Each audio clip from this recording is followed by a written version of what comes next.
Hey guys, welcome back to my channel. I hope you're all doing well. I'm still in Cape Town, leaving to London tomorrow, so by the time this video is up, I'm probably already back.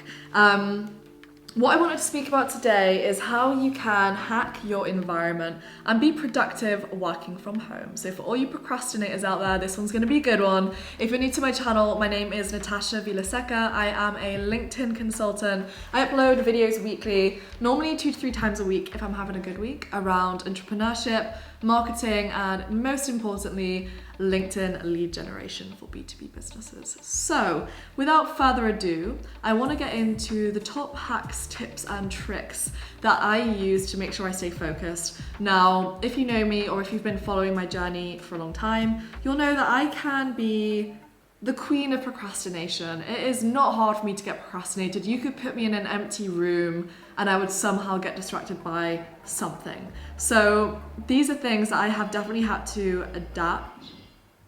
Ooh, don't know what that was. These are things that I've definitely had to adapt and learn how to cope with them and kind of build these little personal systems for myself for when I'm working from home.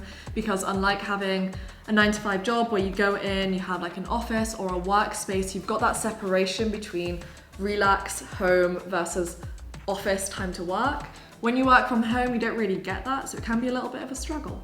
Now, the first thing that I want to mention is using Pomodoro work blocks. So if you've watched my other videos, you might have heard me mention this before, but they're basically work blocks of 25 minutes, and then you have a 5-minute break, and then you do the same thing for as long as you need to complete all your tasks. So there are loads of different timers online that you can use to do this. So all you need to do is search Pomodoro timer, and it will show you a bunch of different free timers that you can use. You just set the limits, how long you want the duration of the work block and the break to be, and then you do it like that. So I basically use Pomodoro for my easier tasks throughout the back end of the day when my focus and my attention span is a little bit more drained, so like when my willpower is a little bit lower. So what I'll do is in the morning, I'll do 3 to 4 hours of deep work where I just take like a 5-10 minute break every hour or so, and then after lunchtime when I've eaten and when I know that my energy is going to be lower, my focus is going to start decreasing, that's when I'll start using Pomodoros, because it helps me start the tasks that maybe I find boring and don't want to do, because I'm like, I only need to commit to it for 25 minutes, like it's fine. So it's like takes away any commitment fear that you have with your work.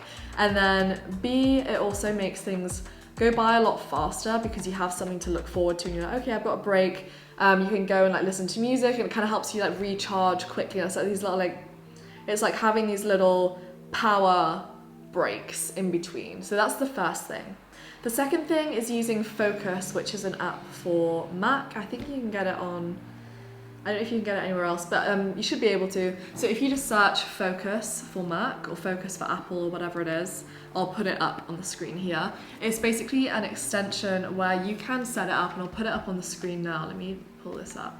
On how long you want to focus for. So you can select 10 minutes, 2 hours, 5 hours, or you can do custom where you can enter the amount of time that you would like it to focus for. And what you do is you can have your preferences set up. So you can block different websites and applications, and while you are in focus mode, it won't let you open those websites or those apps. So for example, if you have WhatsApp on desktop, or you have Netflix, YouTube, whatever it is that you have open, Instagram, you can put them all on the block list, and whenever you are focusing, it won't let you go onto those apps. So it's basically like forcing you to focus on the task at hand. So I like to set focus up the night before, and then by the time I wake up in the morning, I don't even have to set it. It's all just set up to focus. So I'll start from focusing at nighttime, and then I'll say, for example, do it for 15 hours, and then I know that by the time I wake up, it'll still be focusing for another like 4 or 5 hours while I'm working, after I've done like my morning routine and stuff. So that's the next thing.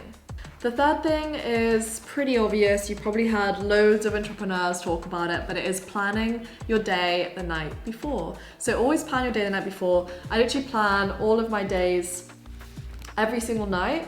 I'll plan out what I want to do, and then I know in the morning all I have to do is basically look down the list. So for example, so I have like a list of stuff, and then I just write it out, and then I colour in the little boxes as I complete them. like that. Don't know if you can really see. But I do this all the night before, so that the day after I don't have any decision fatigue. I don't have to think, what do I have to get done today? I just sit down, I look at my to-do list, and I just start working on it. The fourth thing is about music. So I could listen to music all day, and I love music with lyrics, but when I work, I know that I find it hard to concentrate on my work if I'm listening to stuff which has lyrics and words in it in the background. So what I like to listen to is either binaural beats, which you can find on Brain FM. You can get it free for a certain amount of time. I think I've paid for the paid version, so you can get like lo-fi beats, binaural beats, stuff for sleep, like a whole different bunch of stuff. So binaural beats is a good website.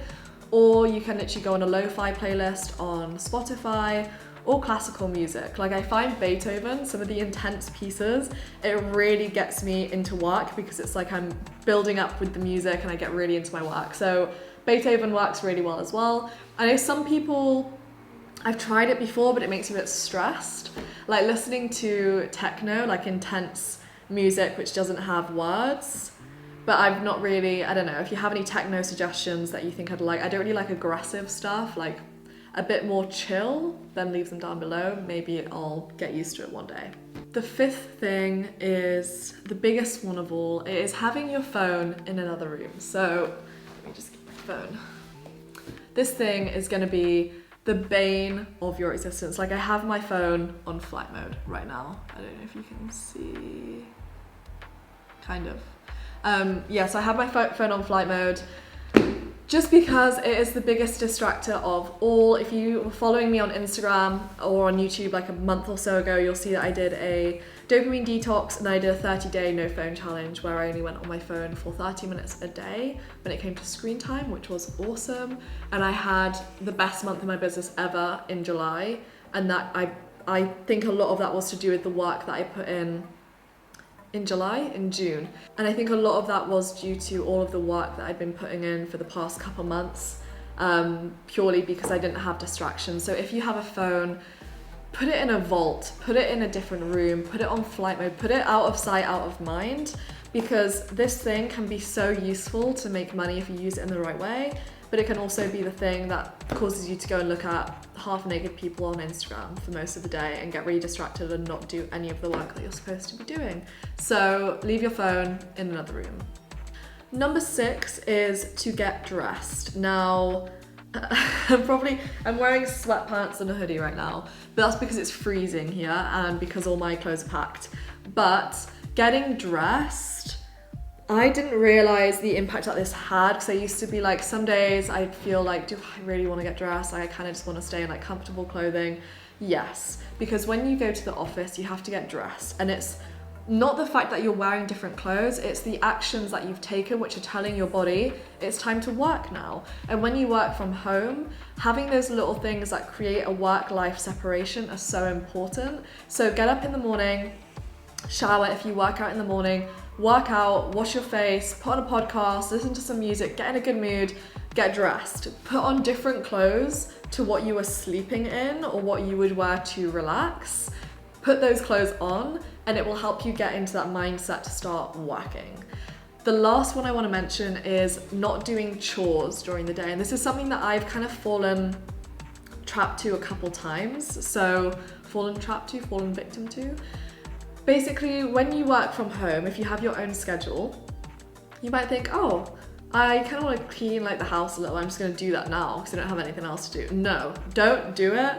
Don't do it. Like, have separation. So have work hours for yourself while you're at home. So say between 9 a.m. and 4 p.m., 9 a.m., 5 p.m., whatever times you work from, have that time as sacred work time. And any chores, anything else that you need to do, save it for the evening when you finish work or for the weekends when you're not scheduled in to be doing productive, focused work. So those are all my tips for working from home. I hope you guys found this video useful. As always, please smash the like button if you found it informative. Let me know what you thought down below, and also feel free to leave any video recommendations for me, as I'm always looking for new ideas. So thanks for watching, and I'll see you guys in the next video.